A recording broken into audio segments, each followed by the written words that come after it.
Notley boycotts BC wine in the Trans Mountain Pipeline battle, and her environmentalist pals in BC mock her for it.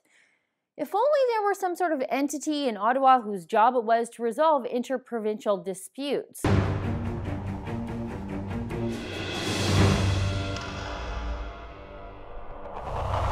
In response to BC Premier John Horgan banning increased exports of Alberta oil sands from the BC coast, Alberta Premier Rachel Notley has put a stop to the import of BC wines into Alberta. Trade organization Restaurants Canada doesn't like Notley's decision, saying she's using Alberta consumers and BC businesses as pawns and dragging them into and pitting them against each other in an interprovincial trade war. And as this interprovincial trade war ramps up, with BC now threatening retaliation on Alberta businesses, BC Premier Horgan is urging Alberta to step back from their threatening position. And the environmentalists at Notley assured us would grant us social license for pipelines if she just taxed us a little harder.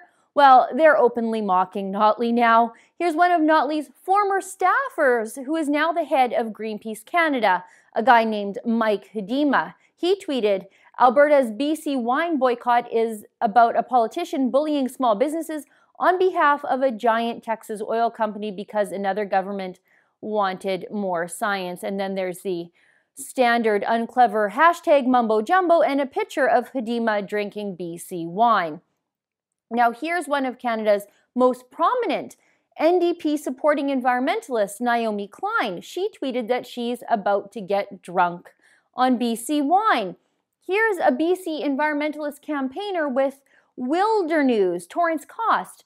He tweeted that he's going straight to the liquor store for some BC wine. Now, notably silent in this disaster is the federal government. And it's for disputes like this that Canada even has a federal government, except our current federal government doesn't care about the breakdown of 150 years of Confederation, when it has important things to do like police the language of women at town halls. Trudeau needed to weigh in and support Trans Mountain unequivocally months ago, but he hasn't done that, and here we are, a nation divided. Now, don't get me wrong, BC does need to be taught a hard lesson here, and I absolutely think boycotts and boycotts are effective. I mean, we brought Earl's Restaurants to its knees when it decided to turf Canadian beef from its menu. But the irony here is that a ban on BC wine coming into Alberta will only hurt conservative and right-leaning centrist parts of BC, the Okanagan. And this is the part of BC that supports pipelines and strong, barrier-free interprovincial trade. They're farmers and entrepreneurs. They're natural conservatives. But I suppose it's probably pretty hard to boycott Vancouver leftists who don't produce anything ever. I mean, what can we really do? Slap a tariff on bucket drum circles, put an import fee on marijuana coming into Banff? I mean, really, what's the value of our interprovincial trade in handmade hemp bracelets? Anyway, now in all seriousness though, while Notley's boycott on its face seems poorly targeted, it's really not if you're Rachel Notley. It's quite smart politically. And you have to know, it pains me to say that. It actually protects BC Premier Horgan from any real political fallout. Like I said earlier, the Okanagan, both federally and provincially, is very right-leaning, voting for the Free Enterprise Coalition of BC Liberals provincially and the federal Conservatives. Horgan doesn't stand to lose any NDP votes if Notley targets her angst at the Okanagan, and those wineries and farms, well, they're generally not unionized, so there won't be any pushback from Horgan's supporters in the deep-pocketed BC labor movement.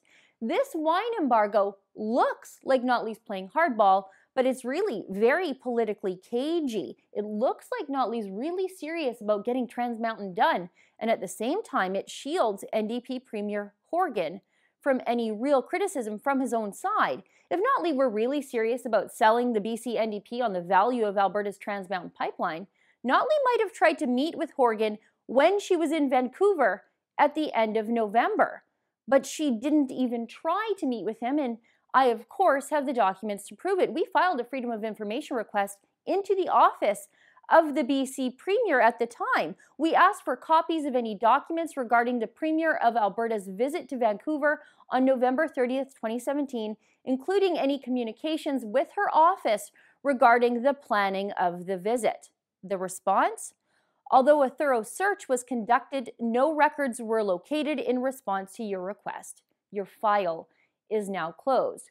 So how serious could Notley be about Trans Mountain if she didn't even try to sell the pipeline to the Premier of BC when she had the opportunity to do it? Notley made no attempt to pacify this Trans Mountain mess that she had to know was on the horizon, since Horgan explicitly campaigned as being against resource development. Notley's trip to BC was an image rehab for her, not a pipeline sales pitch for the people of Alberta. It was all smoke and mirrors. All of this still is. Notley spent the better part of her adult life fomenting opposition to oil and gas projects. Notley now gets to eat the sour grapes of the fruits of her labor as her friends and NDP colleagues make fun of her. For the Rebel.media, I'm Sheila Gunn Ried. Did you know that I wrote the book on the NDP? I did the research the mainstream media refused to do. It's called The Destroyers, and you can get it at thedestroyers.ca. It's the perfect Valentine's gift for the conservative in your life.